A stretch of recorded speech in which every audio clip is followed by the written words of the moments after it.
Yosemite Samtastic here as a char, and I wanted to talk a little bit about builds in Guild Wars 2. One of the big complaints that I've seen is that people don't like how restrictive the the builds are that you can use. You know, people say, well, you know, your weapons dictate your first 5 skills, so you can only change those around so much, and you know, there's not that much of a set of options for all of your utility skills and your, you know, your elite skills. So, um, and even your healing skills. So what is supposed to make each character unique, and the thing that's supposed to make each character unique is your, not so much your skills as it is your traits truly can make you unique, because all characters can get access to all skills and change them out with relative ease, as it were, in the middle of combat. So, or not necessarily in the middle of not in the middle of combat, but between battles, you can easily do that. Your traits are something, especially in PvE, that are not so easy to switch around, and that's really what defines your character. And so that's something that, I mean, some people don't like that you only get the certain number of skills, but I think that it's a really good system. The way that it's set up, it really is balanced. It promotes balance in all kinds of different fun ways, and not having a secondary profession like they did in Guild Wars 1 means that you don't have to worry about how each profession would interact with one another and could be abused.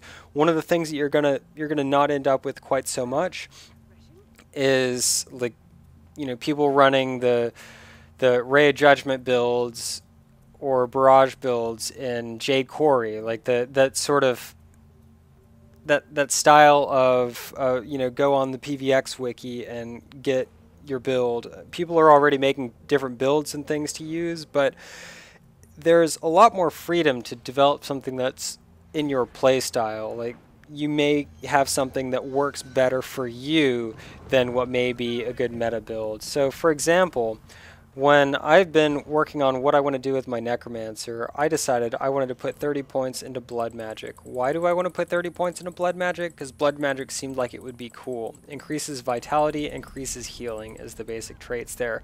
You get Full of Life, gain 5 seconds of regeneration when your health reaches 90%. So it helps keep you at full life. Vampiric, Siphon Health whenever you hit a foe. That's just awesome. Blood to Power, deal 5% more damage while your health is above 90%. And then the major traits that you get along these lines. That's really loud. People are loud. The way that they have this set up is that you've got your basic low-level traits, and then the medium ones, it adds a couple more. So you may notice there are only 6 available here, and then there are a grand total of 10 available. They add 4 more, and then they add the last 2 available in the 3rd slot. You could use, like, skills 1, 2, and 3 here, but you can only use the major the Grandmaster traits if you have 30 points put into it, and you've only got 70 trait points total. So it's usually a good idea to try to find some sort of setup that utilizes these high-end traits if you're going to be pushing that hard. But you don't have to. It's up to you. In this case, what I had been deciding on is that I wanted wells. I really like the wells. I want wells to siphon health every time they pulse, and one of the fun things about that is you can do Well of Blood, which also works for that, as well as one of the ones that I also particularly like is Well of Corruption. And also Well of Power is a nice happy one, and then another one is Well of Suffering. Actually, is, I think, Well of Suffering was my first choice. And then one of the ones that I'll often use in this other slot is the Signet of the Locust, just because it gives a speed boost. It's kind of nice to have that in, say, World versus World, but it's not really necessary. So if you really wanted to go crazy with the wells, you could throw in another one like Well of Corruption, which that one turns boons on foes into conditions, and then the Well of Power turns conditions on allies into boons. So it may make sense to use both of those. What I kind of like in that idea, whoops, didn't actually mean to cast that. Oh, it doesn't. Oh, it does put the recharge on there. Okay.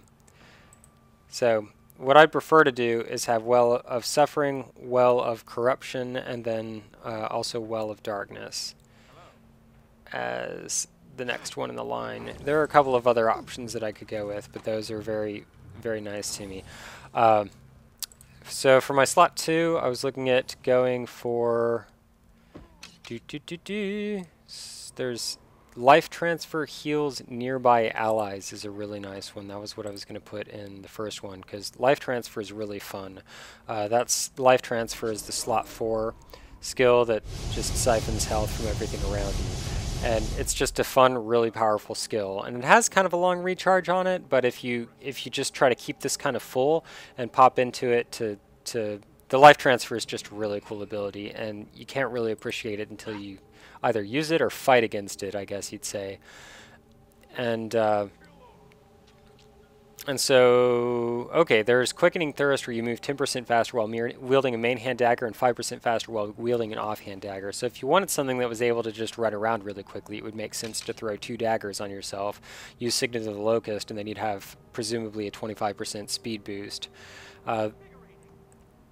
Let's see, what was the other one that Wells Recharge 20% faster is the other one that I wanted to go for. That's a very, very nice one for me, because it works on all of these wells, including your healing, and that's a nice one because it also heals allies.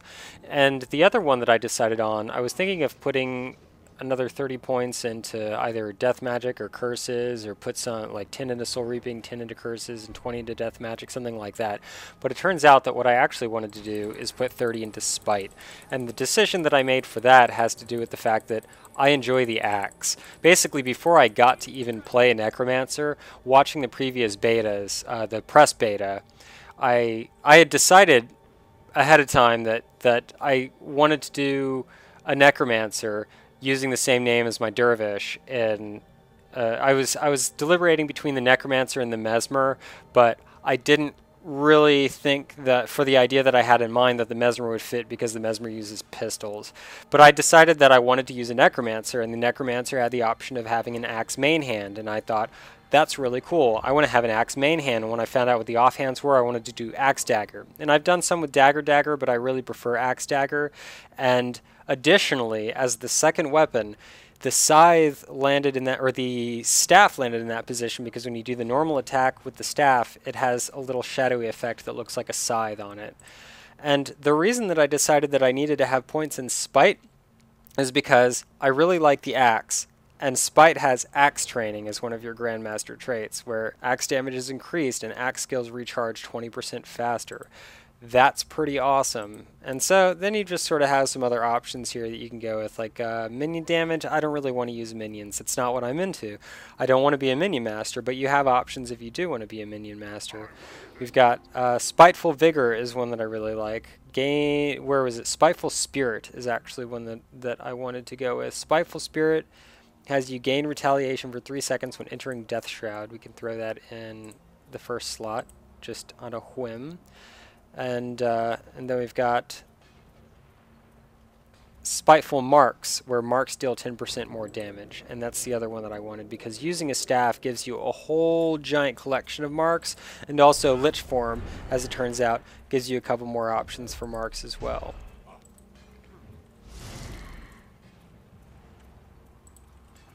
And there we go. Marks. And so that you can see those a little bit better. And I actually have not messed around much with PvP, but you may notice that I don't have any items. So I may need to go hunt down... Here we go, PvP instructor. Yes? Oh, I don't want to talk to you. Aha! So let's go take a look at that. One of the things that I think some people were concerned about is that it would be too easy to get all of the really nice stuff in PvP, but you have to remember, they want people to be able to try it out in the beta, and so they made it all available for everybody. But they want to keep everyone on a pretty level playing field, and so let's see what we got. Let me see your wares. So all of these are completely free right now. You can just grab them. And I imagine that in the future they're going to cost gems, which you can talk to them and they tell you, you can say, tell me more about these gems and items. Gems can only be used in accessories, and only one may be placed in an item at a time. Okay. I don't know what I'm talking about. What is this?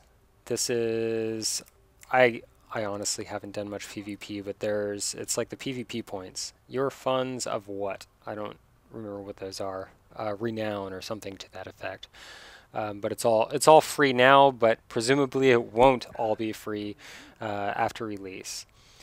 And so it gives you the option to just try these things out and know what you want to work for later on. And what do I have equipped presently? Because I've obviously got something equipped. Okay, that sounds good for now. And then you can also put jewels and stuff. Yeah, so in a nutshell, now I'm just sort of getting sidetracked, but in a nutshell, I really enjoy that the game really does give you the opportunity to play the way that you want to. Like I worked on making an Axe Necro in Guild Wars 1 just to try it out, just because I was excited about Guild Wars 2. And as it turned out, it wasn't very good. When I actually took it into PvP, it was based on life transfer, but there are much more powerful ways to use a Necromancer than trying to actually have them use axe skills. It just wasn't very effective. But with the Necromancer here, you can use axes, therefore they gave you a way to use axe as well. And having that axe training in spite, the bonus damage to axes in spite was just something that really made me excited about being able to play the Necromancer. So we're going to grab a PvP axe. And they may make all of these free for just the crummy basic ones, where you could just get whatever weapon you want, but I don't know. And then we're going to grab a PvP dagger so that we can throw these on. Oh, I already had an axe, actually. PvP axe of force.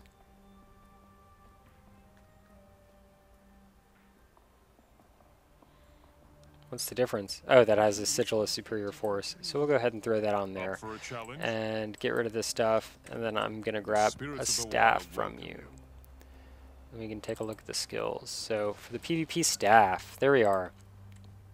So we got bonus damage. Oh, that was the third trait line that I wanted to put points into, which I can only do 10 more, was curses.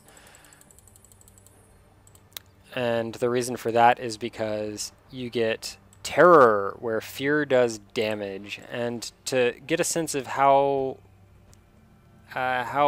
quickly you can throw fear on everybody, you've got there it is, Reaper's Mark. Inscribe a mark that causes fear when foes trigger it, which can effectively be an AoE mark. So all of those marks doing extra damage.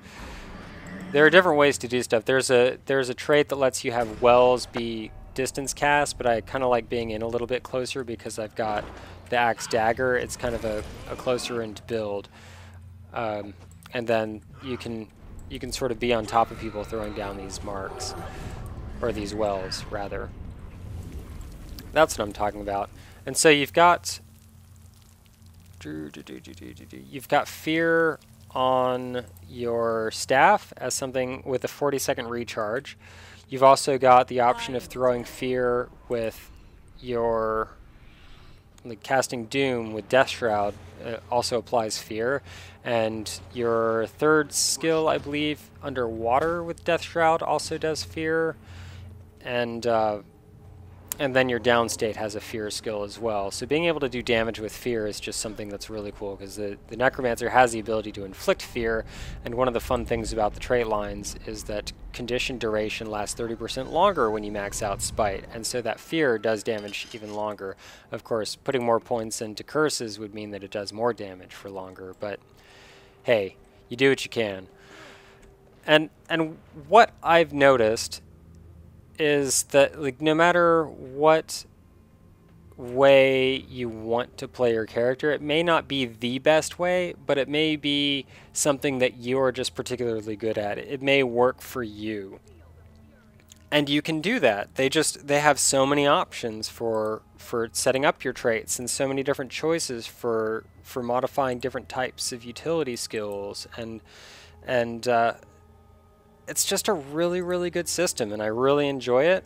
I really like the Guild Wars system, but honestly, I think I like the Guild Wars 2 system a little bit better, just because it allows you to play the way that you want to, and I give them great kudos, because I know that's what they were working for. The dev team was trying to make the game more accessible to everyone, to allow you to play in the style that you want to, like whether you want to do PvP or PvE, whether it's like the structured PvP or world versus world. If you enjoy running around and exploring, you gain experience for that.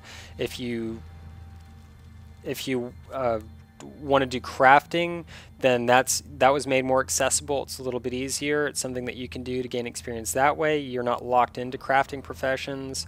You can do the build the way that you want to when you're setting up your skills, and it's just a lot of fun, and it's a really good system. So I figured while we had this stress test going on, I'd just take a little bit of time to talk about that, because it's cool stuff. And I hope I didn't bore you miserably. Anyway, thank you for watching. If you enjoyed the video or found it informative, go ahead and feel free to click like. If you didn't like the video, then just be on your way. Don't click dislike, because that'll make me sad. It's a true fact.